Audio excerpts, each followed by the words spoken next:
Well, this is a continuation also of our civil discourse um, presentations.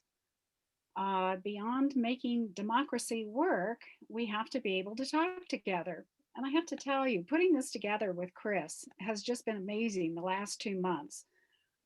Chris is like a walking computer, all the information he has. So I know you're going to enjoy this tonight. And thanks for all your time, Chris, that you spent putting this together for us.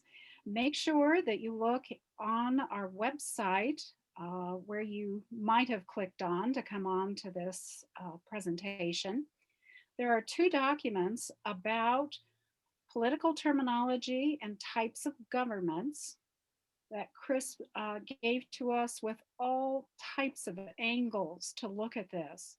And then there's also a separate document about debate versus discussion. And that might help you with some discussions later on. And then also, this is being recorded, and Chris's PowerPoint is also there. So you have a wealth of information that you can refer back to. Chris Celaya is a postdoctoral researcher at the Center on American Politics at the University of Denver. He is there from 2020 to 2022. Chris's research lies at the intersection of political communication and political psychology. His work investigates how the theories of political identity can be leveraged to inform a more productive political communication and to increase citizen knowledge and to foster sophisticated thinking about politics. He holds a recent PhD in political science from Harvard University and has just completed a research fellowship with the Mind Brain Behavior Interfaculty Initiative at Harvard University. And as I was saying earlier, this is the most interesting site that you might check out also. So Chris, we thank you and look forward to your presentation. Thank you for coming. Well, thank you all for having me, and thank you for Cindy. Thank you, Cindy, for working with me on this. Let me share my screen. Oh, can you make me the host so I can share my? Okay, great. You're now the host. Okay, and let me share my PowerPoint here. Okay, you should be able to see that now. Okay, great. So yeah, as Cindy mentioned, my name is Chris Celaya. I study political communication and political psychology. And thank you for giving me this opportunity to give this talk about political discussion. I'm going to take a slightly different approach than I took in the handout. So the handout that that I believe is on the website has a lot of kind of specific political terms that you can look through, how these terms are used, kind of the nuance and the history behind them. But for today, I'm going to take a different approach and kind of a more academic approach. And rather than kind of walk you through specific examples, I want to talk more holistically about how we engage with information more generally, right? So as a brief roadmap for this talk, I'm going to start by talking about cognitive biases, followed by logical fallacies, different discussion formats, which Cindy was kind of hinting at, for example, the difference between like debates and discussions. I want to talk about a little bit about the news media and how we kind of access information in that way. And then I want to conclude with a short discussion about political correctness and free speech. So there are some limitations to this talk. The talk is limited in time, and pretty much any one of these topics could be an entire course on its own. And so I won't be able to do them adequate justice in 45 minutes here. But I did parse these to try to select what I thought were some of the most important key points that can be useful for assessing political information and engaging with political information. Before I get into the substantive topics, though, I did want to run through some just general recommendations for any discussion. These are more broadly in like kind of the communications literature. And they'll help both with better understanding and more earnest and productive engagement with your conversation partners. So the first, it's pretty obvious. You always want to be respectful, right? If your conversation partner feels respected, they're more likely to reciprocate. It tends to be more useful to focus on understanding your conversation partner rather than, for example, trying to change their point of view. People's beliefs are pretty strongly held, and so trying to push against that generally tends to make people more defensive rather than open to communication. Also, show genuine interest in what your partner has to say, and recognize where they're coming from, and be sensitive to their perspective, and they're going to reciprocate those things back to you. Another important strategy for communicating is to ask questions, right? This makes sure that you understand. This makes sure that you understand where they're coming from, and also lets them know that you're paying attention and you're engaged with them. Oh, right, and be humble with your information. I'm going to talk more about this in a little bit as well. And then it's important to recognize the distinction between discussions around values and discussions around facts.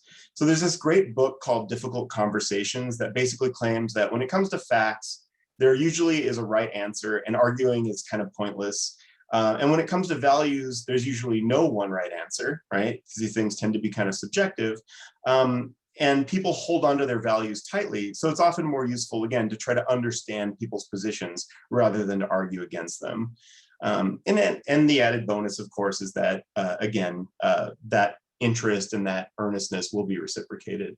And I highly recommend. It's a really, really quick read, really clear, concise book. I highly recommend.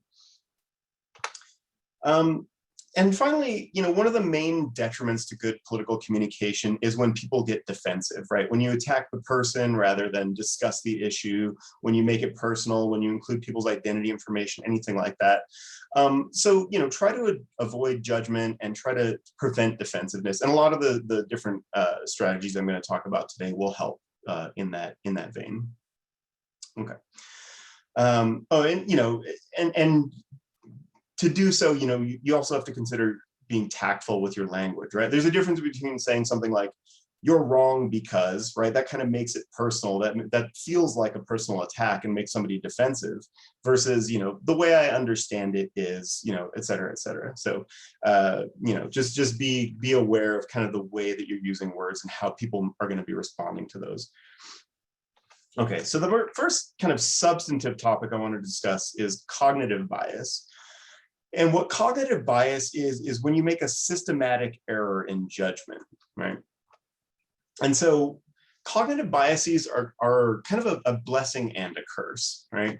Our brain uses mental shortcuts called heuristics to make many of our decisions for us. So it does this because we simply don't have the mental energy to reason our way through every situation in life.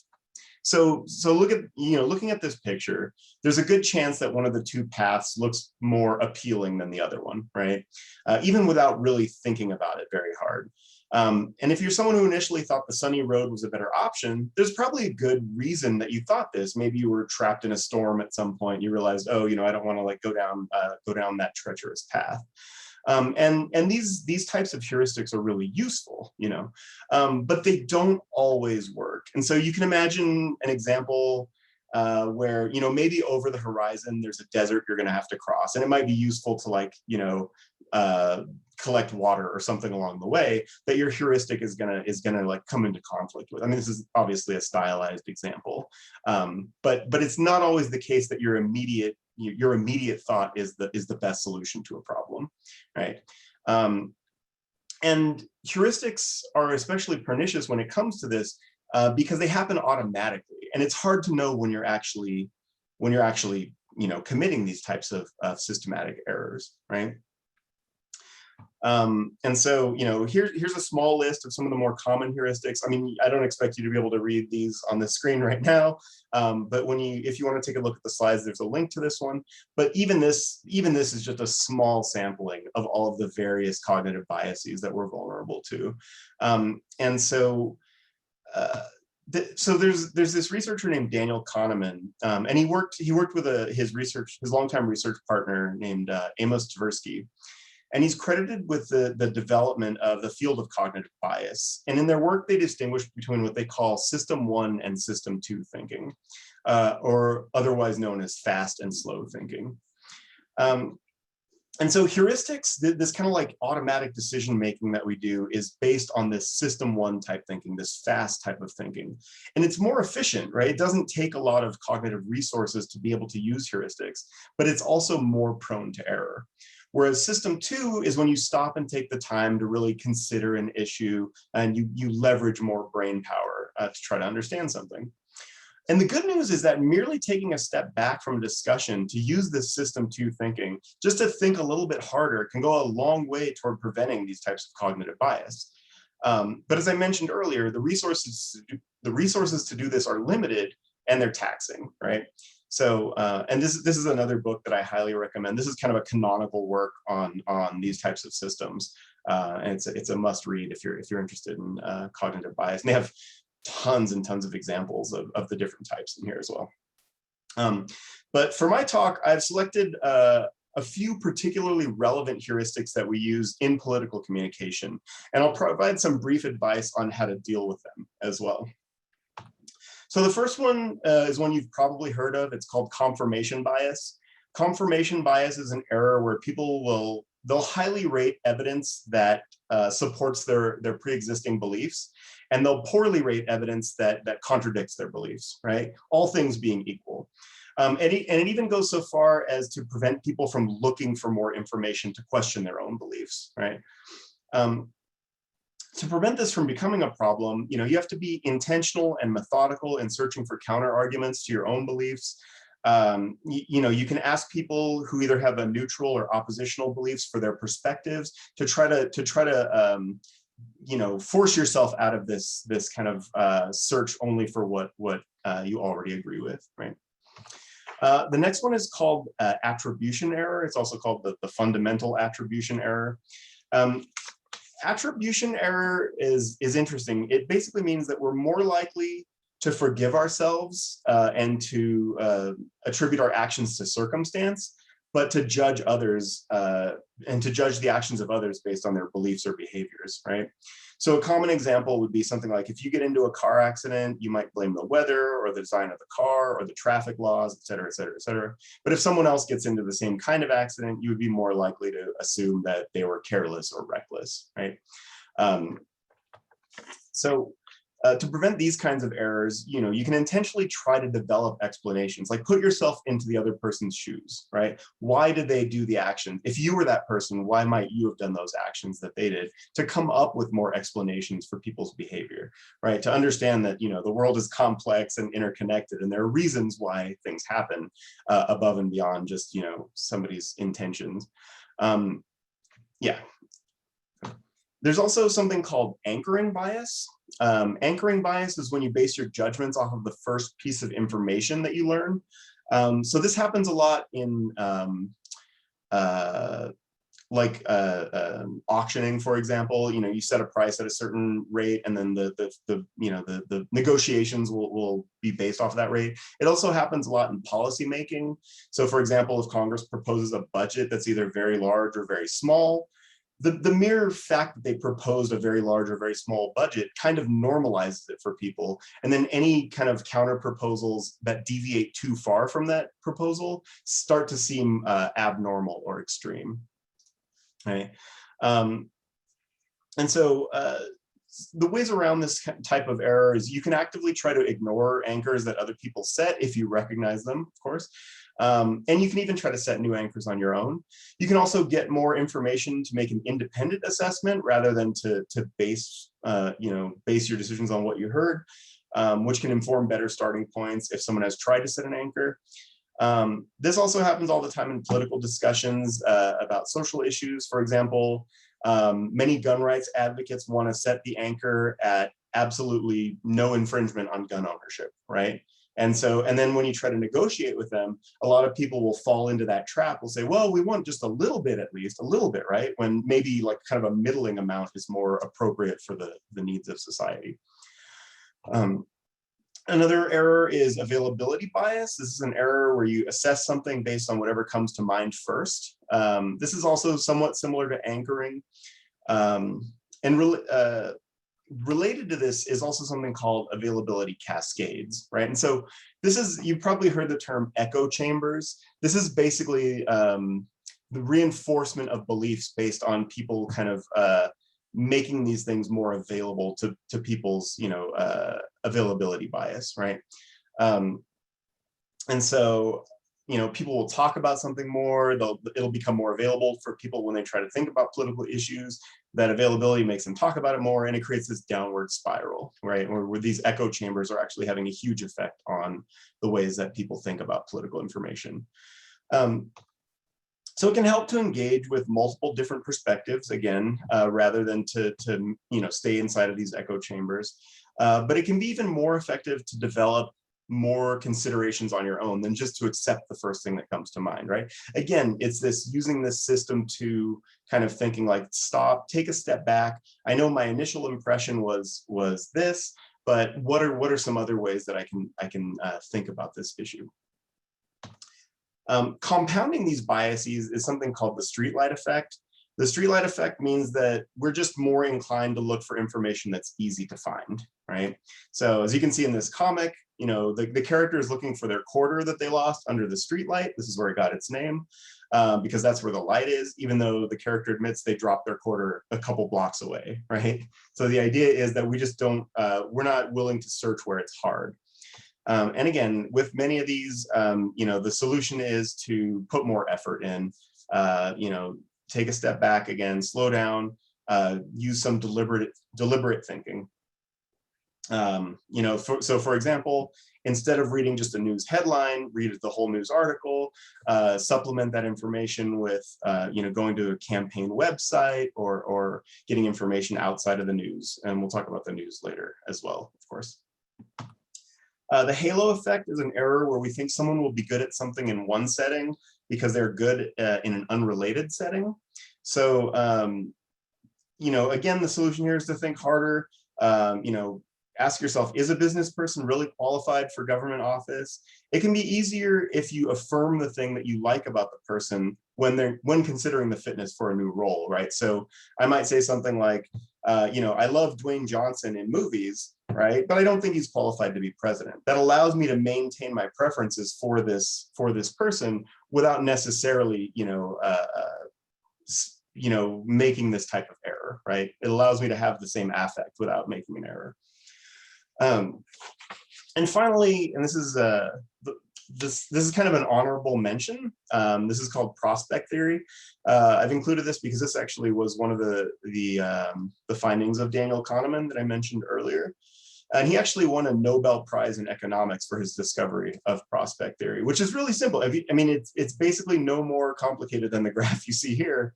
And the idea is that people experience losses greater than they experience gains, right? Or in other words, if you lose $5, you'll feel more pain than the amount of joy you would feel if you found $5, right? And prospect theory is very important in politics in understanding, political decisions and political communication when so many issues are a zero-sum game. Or in other words, some people are going to win and some people are going to lose, right? It can explain why people are so averse to change and to giving up certain liberties, protect the liberties of others. This doesn't mean that you shouldn't advocate for policies that lead to people experiencing losses, right? There's still important reasons why we might want to adjust who has what liberties and protections in society. But it's important to understand the ways that these trade-offs affect and motivate people to participate in politics. So in addition to the individual considerations for each bias, there's also some more general strategies that can help you navigate this cognitive bias minefield, right? So, again, whenever discussing complex issues, slow it down, take a step back, take a breath, apply your system to thinking, and don't just kind of react on cognitive cruise control, right? Also, again, be humble with your understanding, be overconfident, and recognize that these biases exist, right? That we human beings have, all of these systems that are built for efficiency more than for necessarily for thinking critically. And so, you know, I don't want to be too foreboding here, but your brain's kind of trying to trick you, right? It's trying to trick you to save resources into making quick snap decisions in order to get through situations efficiently.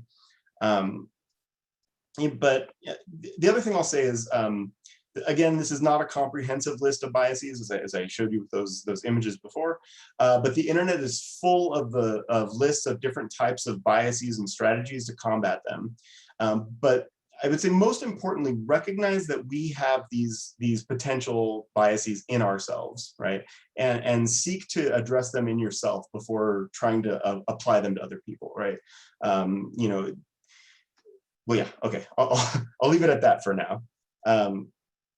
Okay, next I want to talk about fallacious reasoning.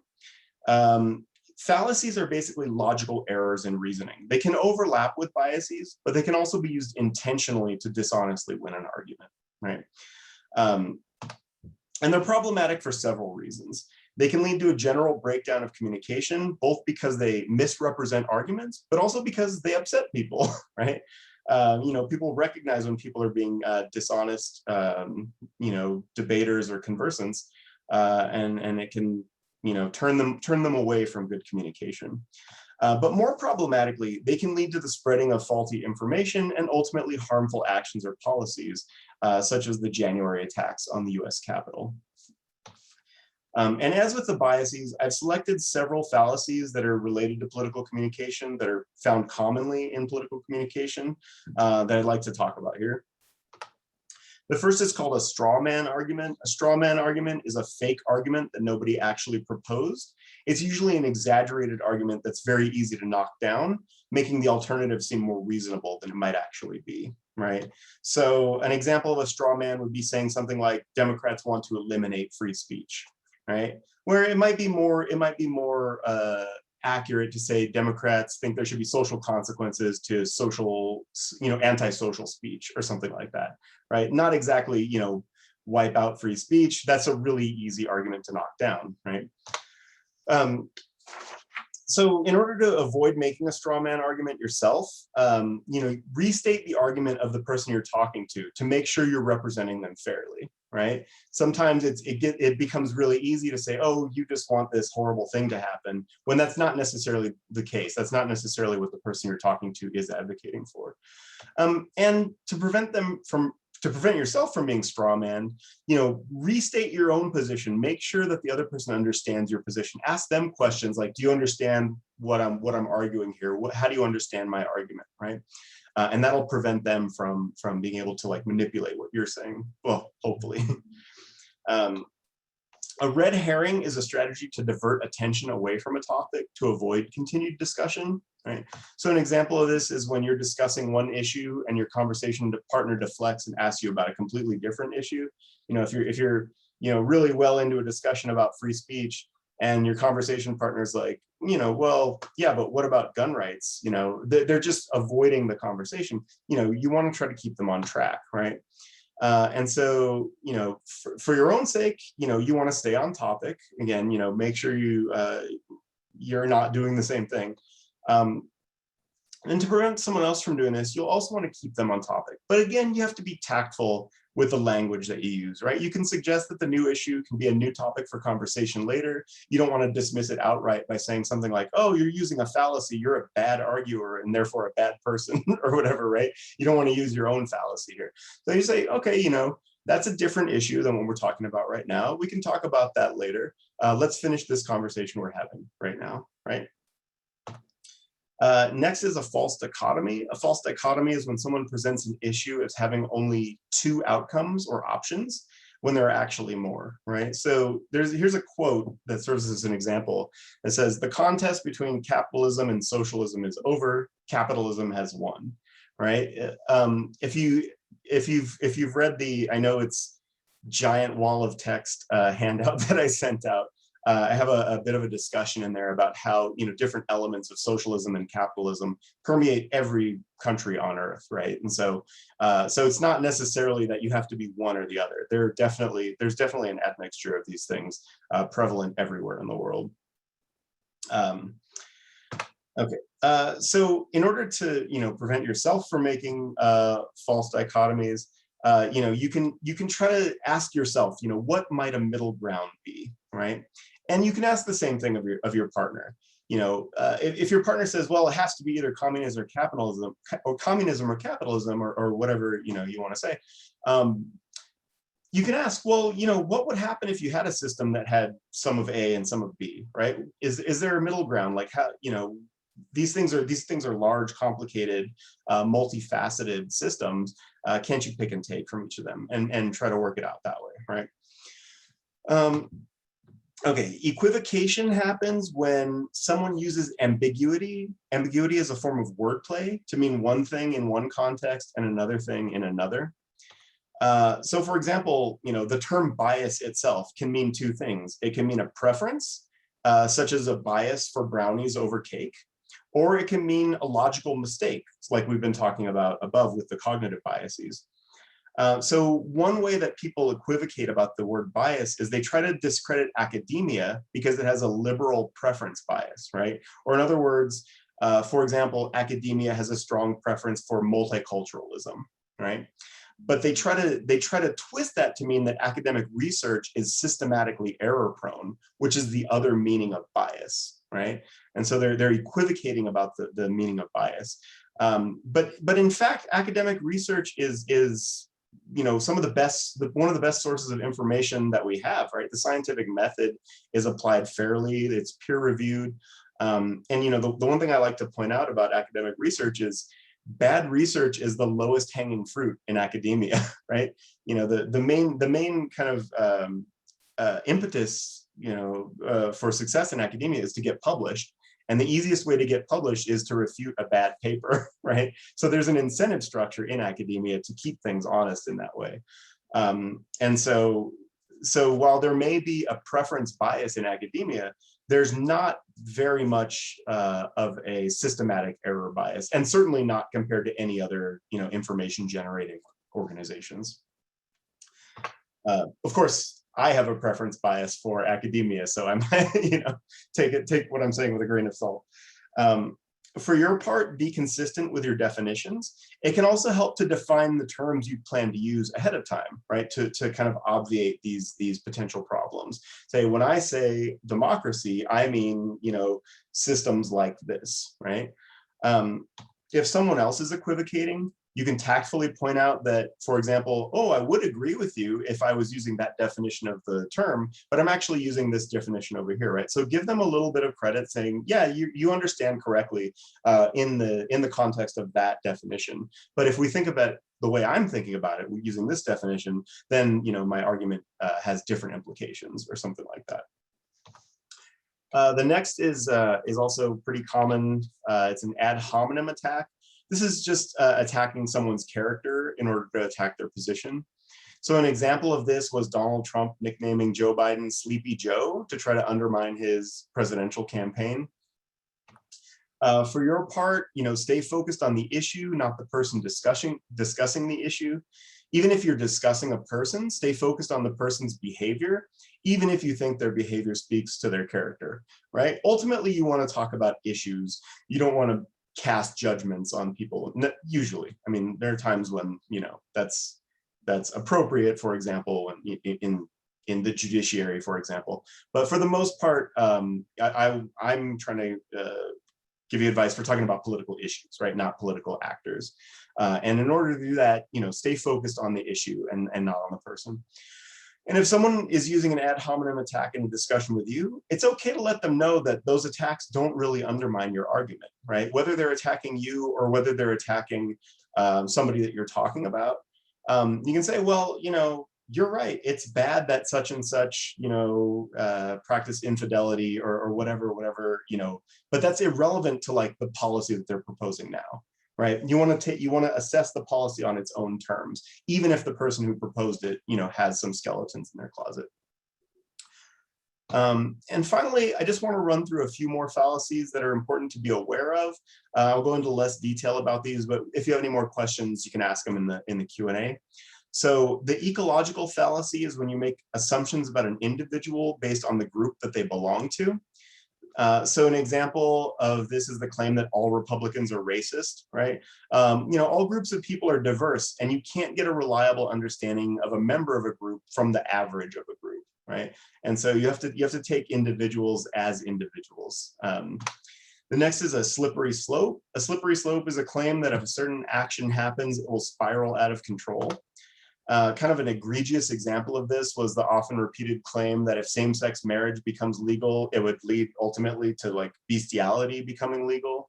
But public opinion moves very slowly, and as a result, policy changes move slowly, and slippery slopes tend not to happen. Another kind of area where slippery slopes are posited a lot is the Second Amendment. People think that if there will be any kind of like restriction on guns, then all guns will be taken away, but that's clearly not the case. We had an assault weapons ban during Bill Clinton's administration, and it got lifted, and there's no longer an assault weapons ban, right? It didn't like spiral out of control the way people claim, and usually things don't spiral out of control that way. Finally, an appeal to authority is an error where an inappropriate source is used to justify an argument. So an example of this is if someone refuses to wear a mask because Governor Ron DeSantis said it wouldn't work to prevent the spread of COVID. Ron DeSantis is not a medical professional, and in this case, his advice went against the advice of medical professionals. So he was a false authority, right? He wasn't a good, even though he's an authority figure in the realm of government, he's not an authority figure in the realm of medical science. And so in this case, it represented a fallacy. And as with the biases, excuse me, there are also some general strategies to avoid logical fallacies.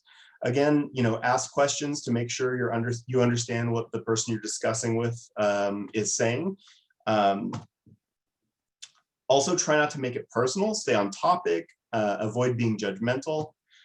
Be prepared to clarify your position and do so patiently and tactfully. Again, pay attention to the language you're using. Don't get huffy and frustrated or, anything like that.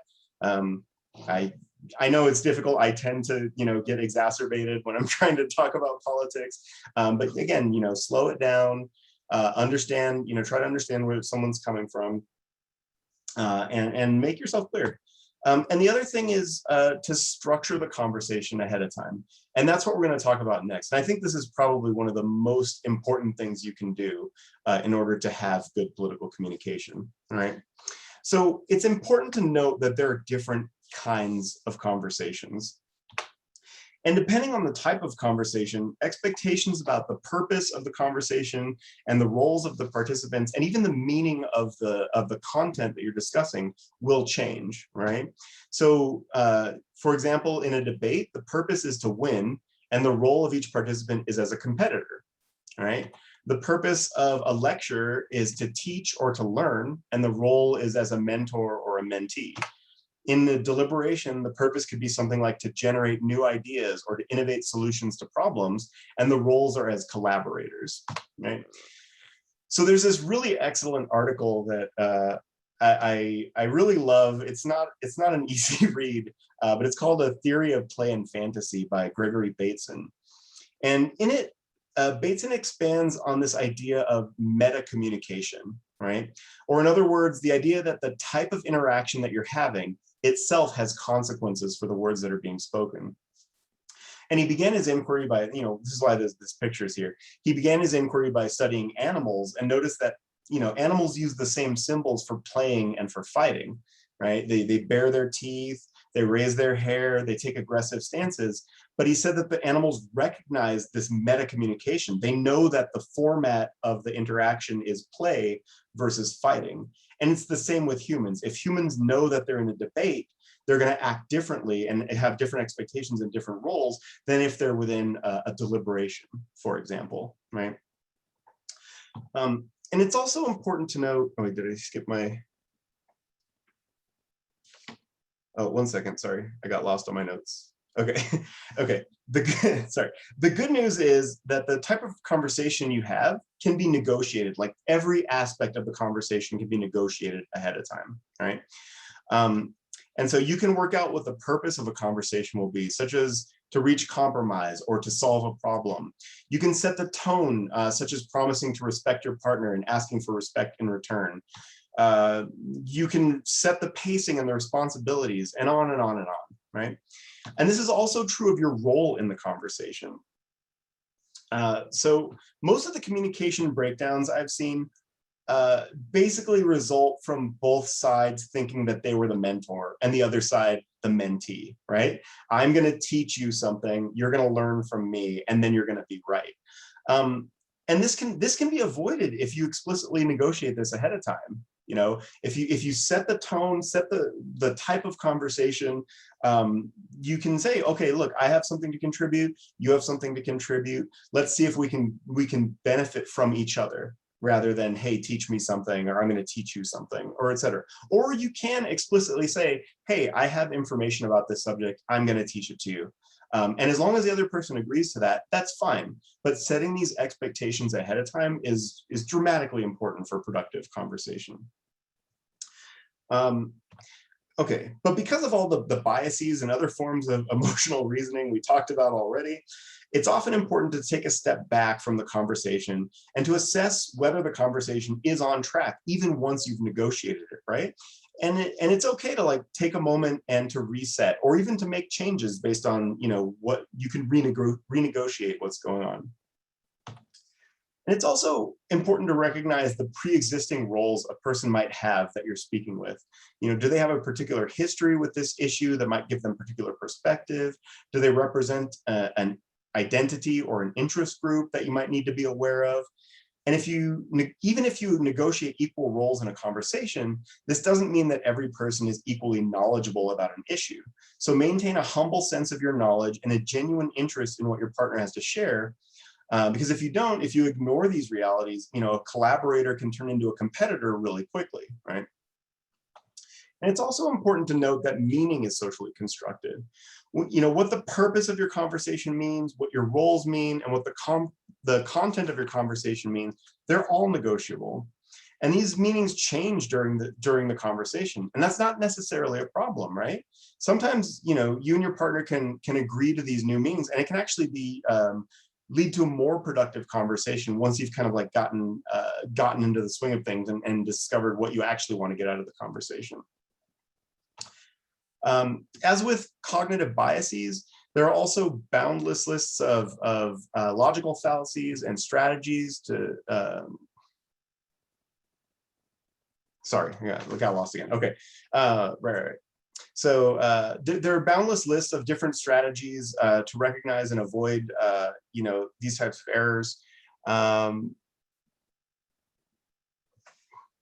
because of attribution error, it might always feel like, you know, we're being honest communicators and others are being biased and fallacious. But this just means that we need to be even more aware of our own potential errors than those of our conversation partners. Okay. Next, I want to talk about how to engage with novel information, and specifically from the news media, which motivates a lot of political communication. So there are two issues to be aware of when it comes to the news, right? There are biases and there's manipulation. Okay, so the news media have some unique biases. And I think the first of which should be pretty obvious, but seems to go under the radar. No one really talks about it. And that's the news has a newness bias, right? You know, for example, in the 2010s, there was great public fervor around economic inequality.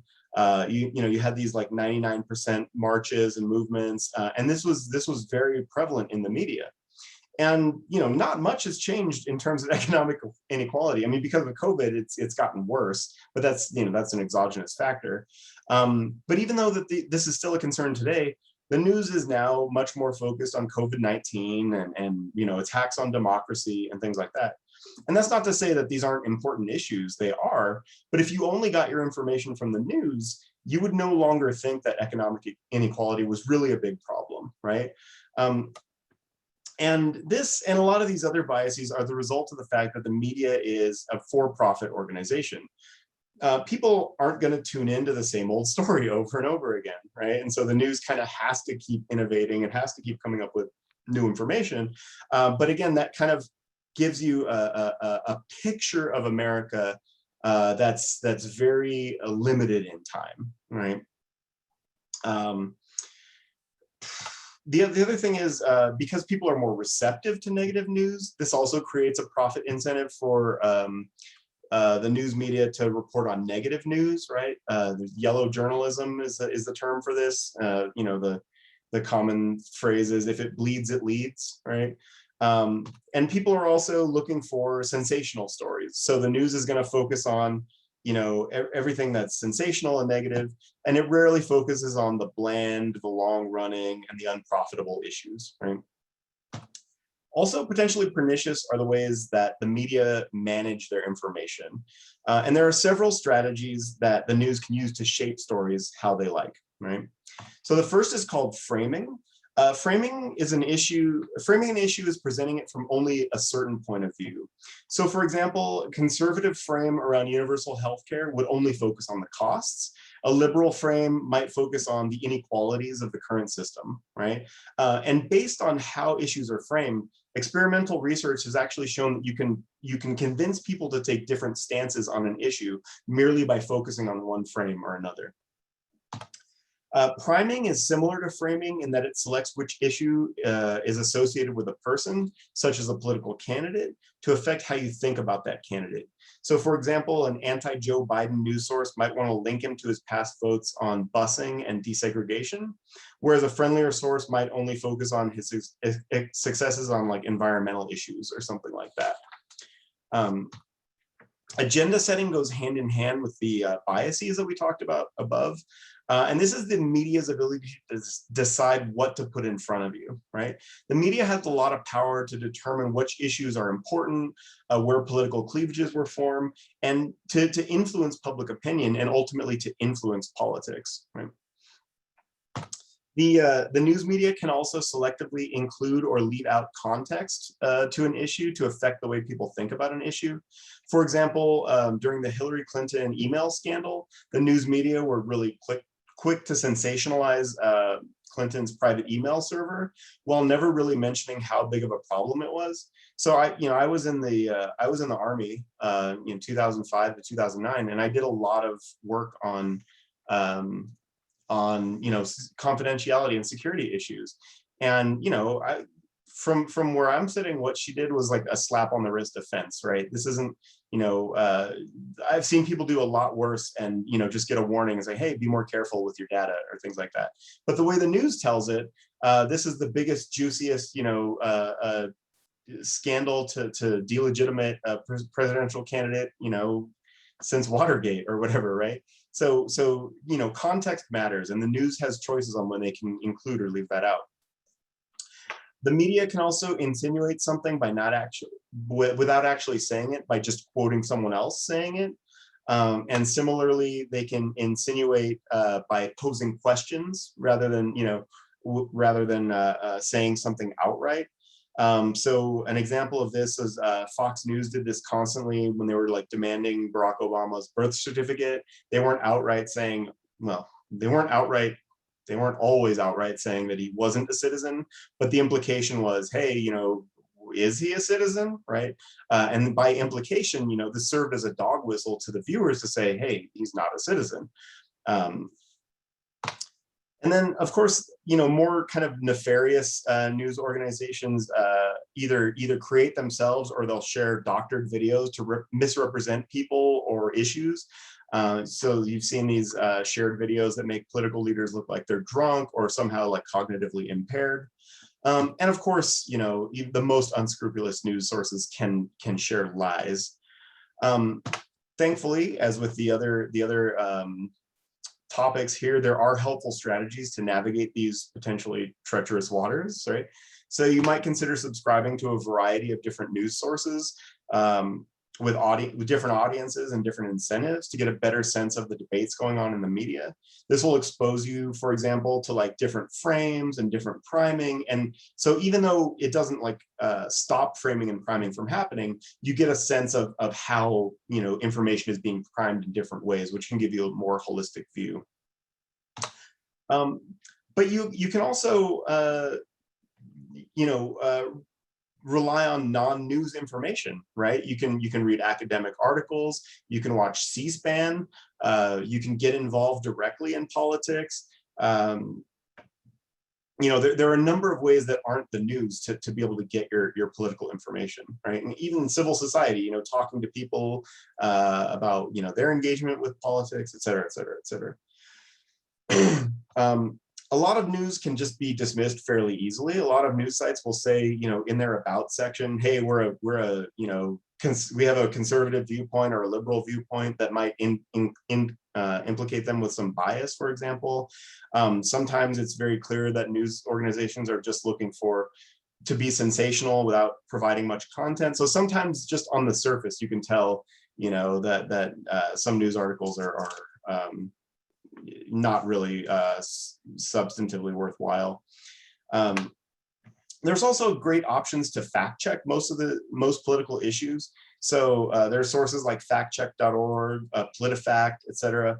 And these types of resources are helpful to assess the accuracy of the news source, though they are less helpful for assessing things like framing and agenda setting, because those aren't necessarily lying, right? They're not going to catch somebody in a lie from agenda setting. But factual accuracy is also an important component to consider. And it's also good to check to see if newspapers or news sources will post corrections to past mistakes that they've made, right? This is usually a good sign that the organization is acting ethically. And of course, again, don't just read the headlines. Make sure you're using your system two thinking when you're engaging with the news instead of just reacting. Getting informed is obviously effortful, but some research has shown that even the mere instruction to think harder help people to avoid the effects of framing, right? So if you just, there was an experimental study where they showed people news articles that were framed in certain ways, and the only treatment they had in the treatment group was they said, think a little bit harder about this news article, and then tell us about the framing, the way this is framed. And the people were better able to recognize it, right? So it doesn't take much obviously it takes effort to use your kind of more deliberate thinking, but it can be very helpful in wading through these issues. And then, news organizations are incentivized to trigger an emotional response in you, right? But emotional reasoning can lead to these cognitive biases we talked about. So consider taking a step back and assessing things more rationally, again, especially if you feel automatically emotionally triggered after reading a news article. What are they doing to make you feel that way? Is it something they did, or is it the content of the story, right?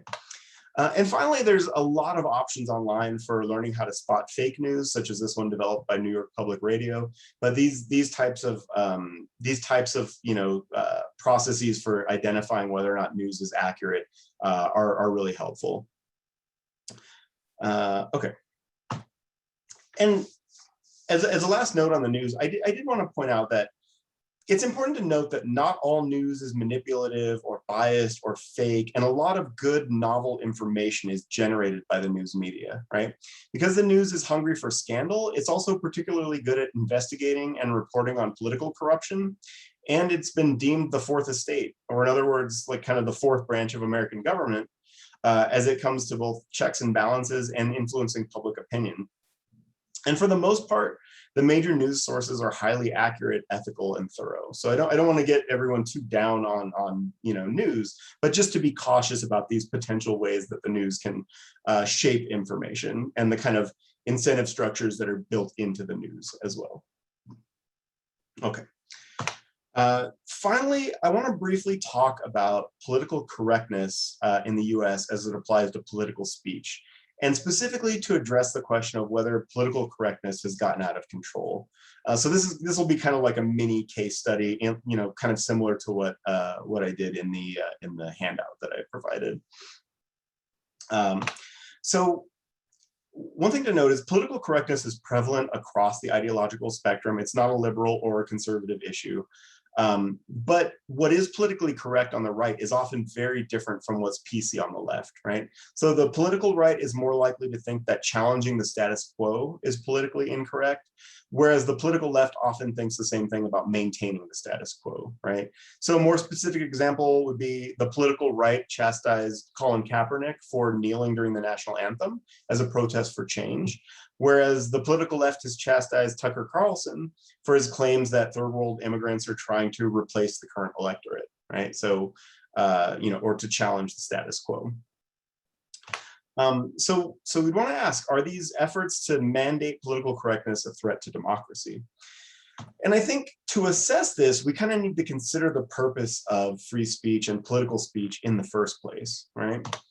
And so, as with most of the constitutional amendments, the First Amendment was seen as necessary for democracy, right? People need the freedom to congregate and to speak their minds in order to develop a civic education, to develop preferences, and to generate policy solutions, all of which are necessary for self-rule. But speech, there are limitations, right? Speech has never been completely free in the United States, and we already have many legal limitations on the types of speech. So, speech can be restricted if it presents a clear and present danger, if it incites violence, if it's used to libel someone, if it's used to share state secrets, like we talked about earlier. Commercial speech is limited in many ways. Obscene speech can be regulated. Speech also has contextual limitations. For example, you can't talk during a court trial, et cetera, et cetera. And so is there a justification for limiting speech that's merely offensive, right? I'm not going to try to answer this question. This is something that needs to be negotiated, of course. But what I will do is offer some considerations when thinking through this issue, right? So the current concern with political correctness is that people are being canceled because of their speech, which can mean anything from being socially outed to being banned from social media platforms, to being fired from their job, and even in some instances of harassing speech to be imprisoned or legally punished. And so when deciding whether a cancellation is justified, you might want to distinguish first and foremost between social and legal cancellation, right? Should we manage free speech in the public and corporate sphere, for example, by chastising people, or should we actually make it a legal crime, such as outlawing, certain types of hate speech, like they do, for example, in Canada, right? Next, you might want to assess the purpose of the speech. And I think this one is really key, right? A lot of the theorists on whether or not speech should be banned talk about whether the speech has kind of this democratic purpose or whether its only purpose is harassment, right?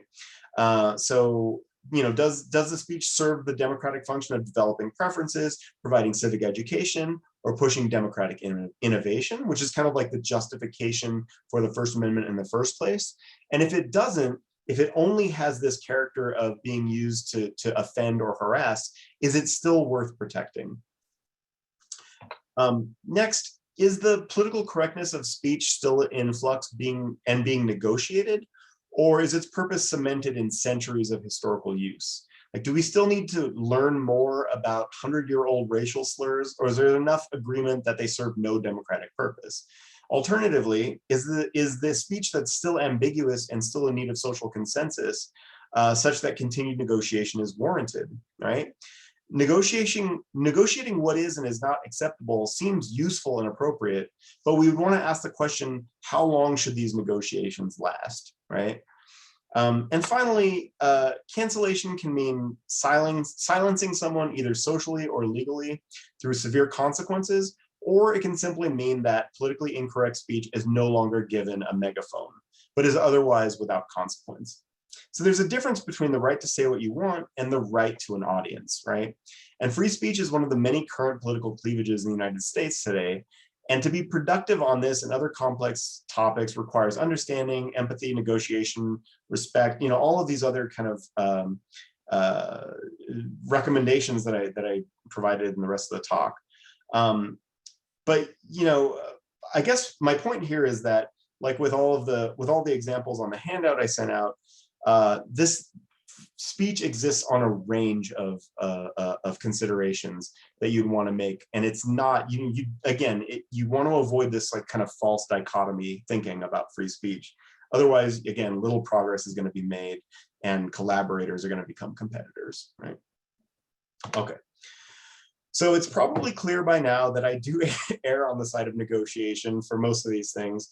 But even obviously with full awareness of these cognitive biases, armed with defenses against logical fallacies, having fully negotiated formats, verifying your information, and a general spirit of democracy and negotiation, good communication is still not guaranteed. And part of the reason is that it takes two to tango, right? And the most you can do is to prepare yourself to be the best communication discussant you can be. And you can try to get your conversation partner to accept these strategies as well, especially if you do it ahead of time through this kind of negotiation that I was talking about. But I guess my point is, if fruitful communication is possible, because there are some people out there that are just trolling and they don't really care what you have to say, but ignoring those people, which fruitful communication sometimes just won't ever happen, using these strategies that I've listed here can help create fruitful communication when it is possible. With that, I'll say thank you again for this opportunity to share my thoughts, and I'll be happy to take your questions. Thanks, Chris. That was really excellent, especially topical for us because we provide platforms for debate and discussion throughout the year. And I was thinking as you were talking that as we begin to gather with our families again and speaking about politics, it'll be good to go back over these topics again. Please put your questions in the chat if you'd like. We have one to start here. Could you comment on the issue of money and funding and how that might influence what we see or don't see? For example, in the news, in information from politicians. Yeah, so my glib answer is that money in politics is a redistribution scheme, and it's good because it creates jobs, et cetera, et cetera. But obviously my political science, earnest answer is that it can be a problem, right?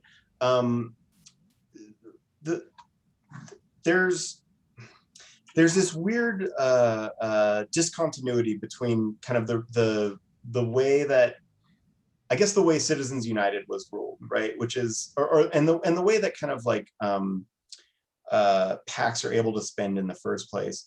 One of the issues is that the justification for corporations spending large amounts of money is that they're just conglomerations of people, and people are allowed to express their opinion. But the corporate boards that spend this money don't get the consent of their employees. So that's one issue with it. So it's not particularly representative, and the way that it's unlimited is also a problem, right? If you want to justify it based on, well, these are corporations of people and they should have a say in what happens. Well, they already do, right? People have the ability to donate a certain amount of money individually. And by allowing corporations to do that, it creates an imbalance in who has, we'll call political influence, not exactly political power, but who has influence. And it also, the other problem is that it distorts, it doesn't, the groups that are able to spend money aren't representative of a broad swath of America, right? So people who are unemployed obviously don't have this, these organizations trying to advocate on their behalf. Different industries spend more or less on different issues, that some are better for their employees, some aren't. And so that's kind of my general kind of thoughts on that. As far as like why it doesn't get publicized, I think there are two issues to this, right? One, transparency is very important in a democracy, but part of the issue is that people don't, most Americans aren't going to look into who spent what, where. This transparency isn't going to really filter down very well into voting behavior, right? And so I think part of the explanation is there's not really a market for, publicizing this information in the news, unless it's scandalous, of course. But I think that's one reason why you don't see it very often. Though I will say, I'm just reading the question to make sure I'm hitting all the points. You do see this happen during the debates, right? So politicians do hold each other to account, especially in primary debates, where they'll say, "Well, you took money from this corporation, or you took money from that organization to try to I guess make it an issue there, because it does become kind of sensational." But I think largely that people aren't. Americans are relatively disengaged when it comes to politics, and on the one hand, this is obviously problematic from a democratic perspective, but on the other hand, it's a sign that things are going well, right? People get involved when they're upset and when things are going poorly. So I don't want to be like too down on, I'm kind of leveraging. If there's this great essay called, I know I'm just verbal diarrhea right now. I'm almost finished. There's this great essay called the Liberty of the Ancients as Compared to That of the Moderns by Benjamin Constant. And I'll just briefly end by saying, his thesis was that the modern liberty is the liberty to be free from having to engage in politics, right? And I think that that's where Americans are, unless they're upset about something. And so I think that we don't see this kind of like transparency about who is spending and who's paying who, is because people don't really want to. They don't want to read through spreadsheets full of like campaign donations to figure out who's going to be the most trustworthy candidate. Sorry, I know this is a roundabout answer. No, it's good. So here's a new question, a little different. How can we reach across the aisle to ask others to join us in the beginning stages? And I will add to that, the League wants to do this often, but often we are seen as having a liberal bias. Do you have any suggestions on how we can, work against that and then get heard? Yeah, the kind of the liberal or conservative bias thing is it's something that triggers me, right? Because I think it means two different things, right? There's this equivocation here, which you can have a liberal preference bias without making errors, right? You can still have accurate factual information and also a preference for certain types of policies. So I'll answer your question backwards in that sense. So I think it's important to distinguish that, right? I think more people need to understand this kind of like the way people are misusing the word bias. And oftentimes when I start a discussion about politics, I'll make that clear from the beginning. This is one of the things that I tend to negotiate, is that, look, yes, I tend to prefer the policies of the Democratic Party more than the Republican Party, by a lot, right? But that doesn't mean that it's going to necessarily lead to me making mistakes. I'm gonna, be honest with you. I'm gonna tell you why I believe the things I do, what values are leading to these beliefs. And certainly, when we have these, as I mentioned earlier in the talk, we have these differences, these different values. I'm not going to change your values. You're not going to change my values. But what we can do, and how we can have a productive conversation, this gets to like going to the across the aisle part of it, is expressing a genuine interest in understanding why the other side holds the values that they do. Ask questions, right? Don't tell them this is what the policy should be.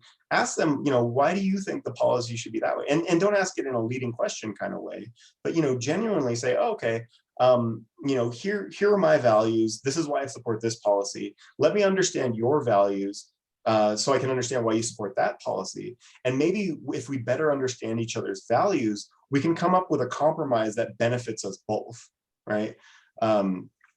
Is it going to work? It depends on how much the other person has that same objective in mind, right?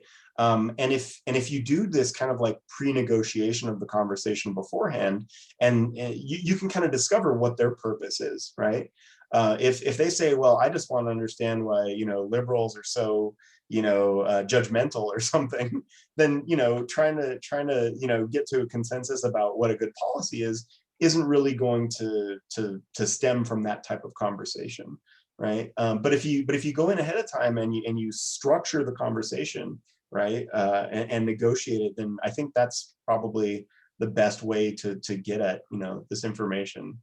I have a couple other anecdotal thoughts. A lot of my work revolves around identity. And one of the things I noticed, so my kind of guilty pleasure has been commenting on news sites, not as a troll, but as like someone who genuinely wants to engage in political communication. And it's horrible. It's the worst, it's the worst place to try to discuss politics that you can imagine. There's anonymity, there's people are already charged, it's about political issues, which are often moral in nature, and they're competitive. And so people are really, really edgy and ready to attack, right? The kind of analogy I use is, it's like if you go onto a conservative comment section and express a liberal belief, it's like attacking an anthill, right? Like you'll get swarmed by people. And the one thing that I noticed was whenever I mentioned that I'm a veteran, it's like night and day. And I don't do it like intentionally to like try to trick people. I mean, I am a veteran. But if it's a topic that has to do with something where it's relevant that I bring it up, all of a sudden people are like, oh, well, I would get comments like, thank you for your service. I respectfully disagree with you. People would start sharing, resources. They're like, here's a book I read about this that you want to check out. And one person even said, oh, you're not a liberal, you're just confused, right? You're one of us, right? And so, I think part of the getting across the aisle thing is to recognize that we're not that different. We're all people. We all have like kind of the same general structure and the same kind of ways that we react to stimulus and things like that. And if you can break through this, this wall where you're only seen as the enemy. Because if I go on a conservative news site and the only thing they know about me is I'm liberal, they have one piece of information, and that's I'm the opponent, right? But the more information they have, the more they learn about. There's this theory in psychology called the dilution effect. And the dilution effect says that the more information you know about something, the less harshly you'll judge that thing, right? And some of my work is actually, I'm designing an experiment about this now to see if it applies to people and also to see if it applies in political contexts. But I think, this is largely what's going on, right? It's like you kind of humanize yourself. You become more than just the enemy. If 100% of my information is you're the enemy, that's how I'm going to treat you. And if 50% of my information is you're the enemy and 50% of my information is and you like coffee, right? You're slowly diluting, that enemy-ness. And I think, humanizing yourself in that way, especially on things that people can relate to or people respect, like, veteran status or something like that, among conservatives, is going to be helpful to getting people to not only viewing you as the opposition. Good suggestions. All right, so this was a longer question. You might want to read along with me, Chris. Sorry. Proportional representation using multi-member districts is rarely, if ever, mentioned in print and on TV. How would you correct the cognitive bias of mainstream media that places all solutions to U.S. political dysfunction within the context of the two major political parties and single-member districts? Okay, let me see if I understand the question. So is the question asking if the bias is placing blame on the two districts, or there's a bias against thinking about multi-member districts? Jesse, do you want to unmute?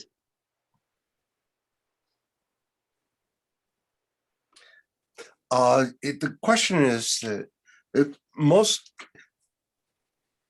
most solutions that are ever presented on TV or in print are always within the context of two parties. They never bring up the possibility that 94 countries around the world are using proportional representation, and that generally those democracies function much better than ours does. So we never hear about it in the United States. It's never presented as a solution. How would you counter that? How would you go around that? So I'm glad you asked this. This was actually the topic of my undergraduate thesis. And what I did was I exposed people to a PR system, like a mock election from a PR system, and a mock election from like a plurality system like we have, or a first past the post system. And my goal was to say, hey, look, there's public opinion for this, to like kind of like bring it into the mainstream. And I did find that the people that participated, they actually had three treatments. They had a mock election, they had a formal lecture, and then they had a deliberation about the different electoral systems. And at the end of all the treatments, the subjects were well in favor of the proportional system. To my chagrin now, I kind of anchored on that last part, the deliberation part, and that shot my trajectory off into political communication more so than in electoral systems, and that's why I'm doing political communication now. But I think there are a few reasons why PR doesn't get traction in the United States, at least at the federal level, right? We do have some local proportional elections. And I think the reason is news organizations and even advocates kind of think it's futile, right? Because in order for us to get there, the current people with power have to give up their power, right? Democrats and Republicans have to cede power to the Green Party, the Constitution Party. I'm sure you'd get these other, the MAGA Party, and the Libertarian Party, et cetera, et cetera, et cetera. And so I think the problem is there's not a good avenue toward getting there, right? What I was thinking as an undergrad is that I could start more local and try to do it like using a state initiative system, and I still think that's probably you're going to have to work up to it, right? You're not just going to like change it at Congress, but if you can get individual states to do proportional voting. You can change the system one piece at a time rather than from a top down, like constitutional amendment or something like that. And it's not clear what the constitutionality of that would be, but the Constitution does give the states the authority to determine how they run elections. So I think there's a lot of potential there. But of course, even within states, then you have like state legislatures that have to like give up power, and it's a hard sell, right? You have to get some really hardcore democracy fanatics to give up their own power, right? The history of America and most nations is it's a struggle over power, right? I think there are a few other kind of reasons why this doesn't come up. As I was mentioning earlier, I think there's a recognition that Americans do kind of subscribe to this Constantian liberty of the moderns, right? Liberty from having to participate in politics, and to some degree, I mean, it always takes more effort to change a system, right? And in some ways, a PR system is a little more complicated than a plurality system. And so, again, like if you're the CEO of a news organization, you have to decide, do I want to like try to push this sort of boring story about new technical details about potential like different electoral systems, or am I going to report another murder or mass shooting or something like that, right? And so I think there are a lot of kind of factors why this doesn't get traction. I think the biggest one though is probably that it's hard to see how it would actually get implemented. Okay, there's two sort of last questions that are very similar that we can maybe end up with. We're almost at 7. What will it take to change the current partisan atmosphere in the US legislature, right? That's a big question. And how can we change our mindset in the country so that we can move forward in a bipartisan way? And it's sort of the big question for us as a nation. Yeah, so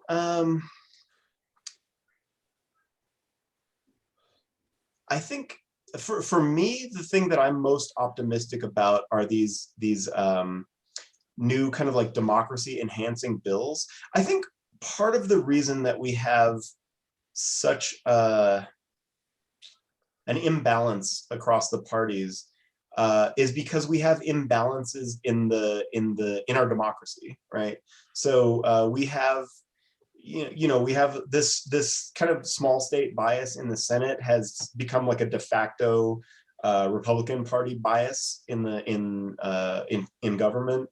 But you also have the way districts are gerrymandered, not even intentionally. There's actually this great book called Intentional Gerrymandering by Shannon Rodden, I believe. And what they're, sorry, it's called Unintentional Gerrymandering. And what they do is they do a study looking at all the different districts in the United States, and they find that just based on the way that populations like tend to move, that Democrats tend to cluster in cities. I mean, this is probably no surprise. And as the populations get less dense, you get more conservative, right?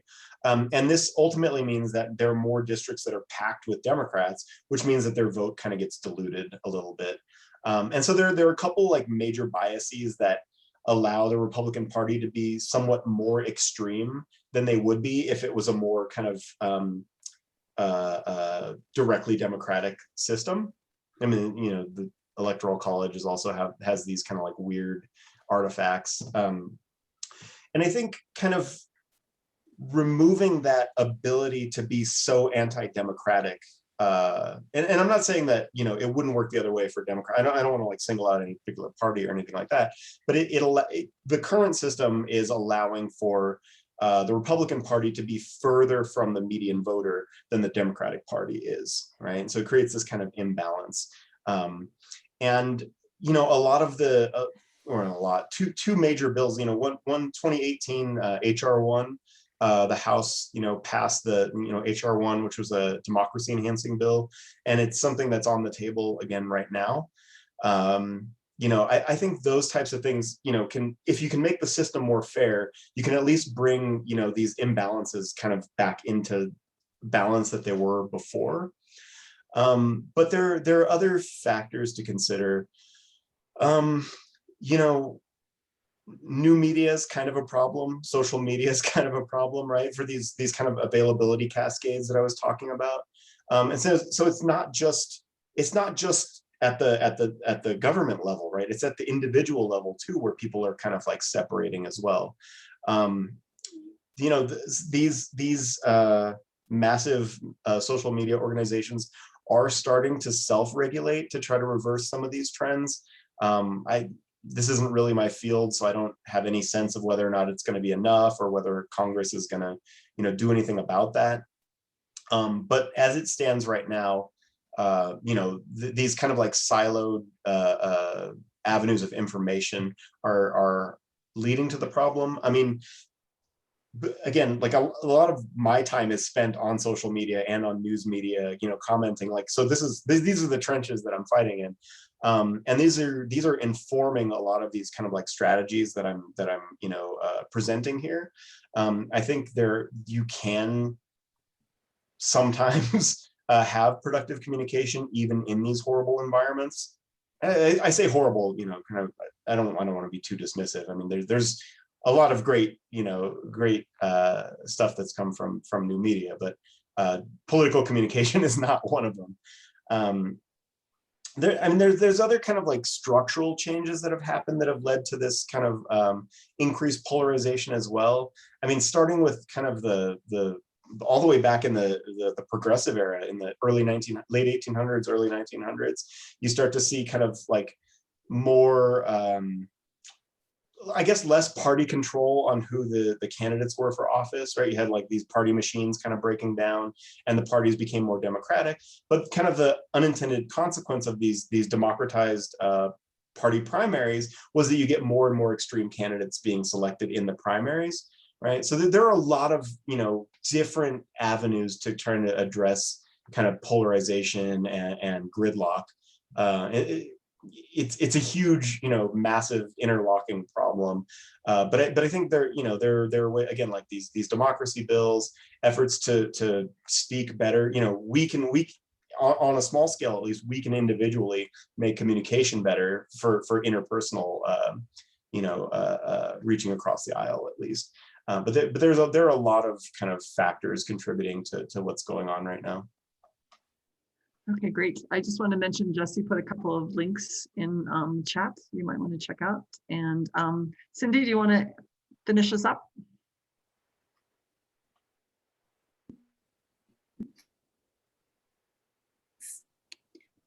Well, Chris, I think we have enough to go back and try and help us and plan on doing. And to let everybody know, we have something that we're going to work with the state of Colorado with, is the urban and rural divide. So we're devising ways of doing that in our own state, and we'll do it with other leagues first and bring in the legislators. So it's a big ask, and anybody interested in that, please let me know. And Chris, this was perfect to start us out. Thank you so much. All of your documents, amazing. And let us know if you're doing any other talks or any papers that you'll be doing, anything like that. We would appreciate it. Thank you. That's all this evening. Thank you all so much. Thanks everyone for coming. Appreciate it.